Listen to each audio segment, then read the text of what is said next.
semana.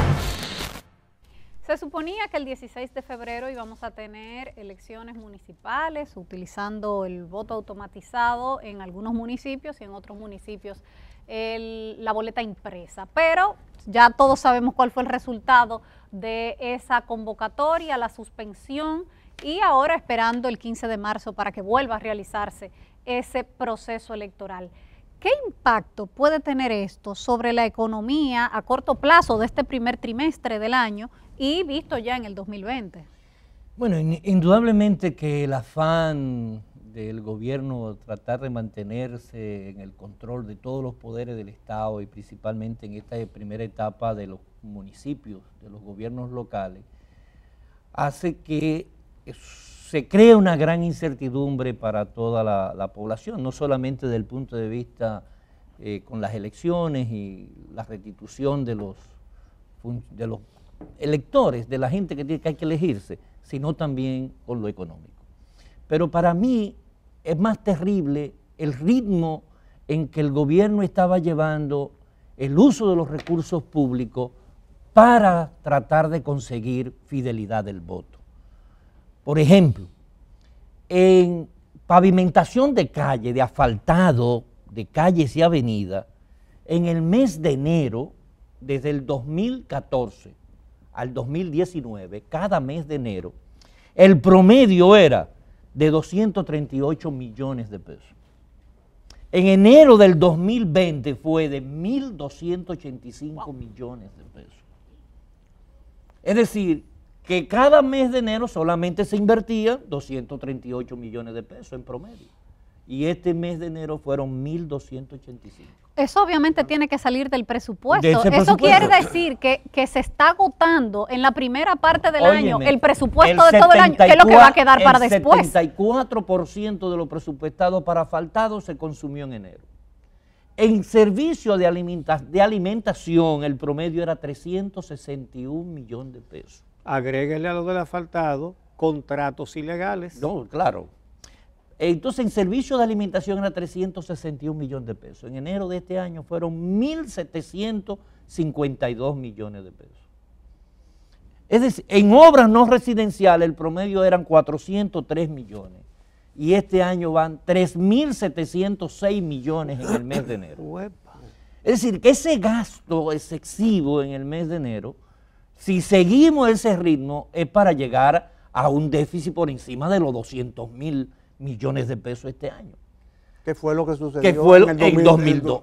El hoyo fiscal. En el 2012. Es decir, año electoral. Año electoral. Sí, acuérdate los 40.000 millones que el presidente Fernández dijo que tenía a disposición. Sí, anotó el dato para que se vea cómo es que se maneja el presupuesto en años electorales. En servicio haciendo campaña con los fondos públicos. Pero miren, equipos de tecnología nada más se habían gastado 121 millones de pesos promedio en el mes de enero. Y en este mes de enero se gastaron 1.046 millones de pesos. Más de 10 veces más. A tu pregunta, yo diría que no es tanto lo que ha pasado esta semana. Esta semana ha habido, disminución de compras, la gente está comprando mucho en bienes esenciales, hay temores, porque al fin y al cabo es una semana. Ahora, el temor es que la crisis se prolongue, que esa crisis, subcrisis que yo le llamo, porque es una subcrisis del voto automatizado, que deviene en una crisis electoral y puede terminar en una crisis política. Acuérdate la secuencia de crisis que el profesor Juan Bosch siempre decía. Una crisis política puede terminar una crisis económica y detonar en una crisis social. Porque si esto no se aclara, tú vas a tener primero una disminución de las compras y en consecuencia del elemento dinamizante de la economía centrada en los bienes esenciales. Segundo, vas a tener una inhibición de la capacidad de emprendimiento. Yo no me voy a meter en nada hasta que esto no se aclare, una actitud muy dominicana. Pero cuando tú tienes una economía tan deficitaria como la dominicana, que depende tanto del exterior, y hablamos mucho de déficit fiscal, pero también hay un déficit de la balanza de pagos, que ese es muy importante. El cumplimiento de las obligaciones de la deuda. De deuda y también las inversiones y las repatriaciones de capital, las repatriaciones de dividendos, sobre todo que aquí hay un alto componente de inversiones financieras externas. O sea, como tenemos una economía deficitaria y para compensar pagamos altas tasas de interés, hay mucha gente de fuera que viene a invertir aquí, en comparación con otros países que tienen tasas de interés más bajas. Pero eso es una inversión muy volátil. Es una inversión que de repente deja de venir. Es una inversión también que de repente cuando ven las cosas difíciles políticamente hablando, los depósitos que tienen aquí vuelan. Acuérdense de la crisis mexicana de los 90 y cómo vino el término de los capitales golondrinas. Volarán las golondrinas porque se van. Entonces no solamente hay una capacidad, una inhibición del crecimiento, sino una disminución de las inversiones que puedan venir, sobre todo las inversiones financieras. Las inversiones avaladas en bienes raíces, no como en hoteles, en establecimientos comerciales, porque eso tienen una garantía real. Pero esas inversiones financieras se tornan más tímidas y sobre todo el temor que tengo es que entra en pánico los depósitos que están teniendo, los depósitos que ya estamos teniendo, que pueden volar como golondrinas y eso podría producir una inestabilidad en el sistema cambiario y en consecuencia un proceso inflacionario altamente peligroso. No, y más si le agregamos el problema del turismo, porque todavía el turismo está latente. Con todo lo que está sucediendo ahora mismo en el mundo con relación al coronavirus, es un tema, por ejemplo, con los casos que se presentan ahora en Italia. Aquí hay un alto componente de turismo italiano. Entonces, ¿qué va a pasar? Es decir, la gente va a tener más temor también de salir de su país.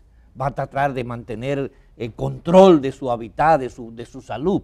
Es decir, que yo creo que este año, si además de lo que dice Guillermo y el problema del turismo, le agregamos la falta de responsabilidad del presidente Danilo Medina de entender que no puede seguir forzando a ser agente y contribuidor y árbitro y de todo y jefe de campaña de una candidatura. Él es el presidente del Estado, de todos los dominicanos y tiene que entender que va a poner altamente en peligro la estabilidad económica del país.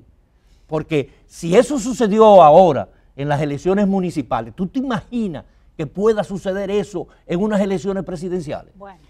Bueno, vamos a hacer una pausa y en el próximo segmento vamos a hablar de para qué sirve un crecimiento económico que no nos hace competir con éxito con países más pobres que nosotros que están en el mismo esquema del DR-CAFTA. Y por supuesto, el escenario que va a heredar, sea quien sea que gane las elecciones y las primeras medidas que tendrá que tomar. Esos son los temas del próximo segmento para finalizar este programa. Esta misma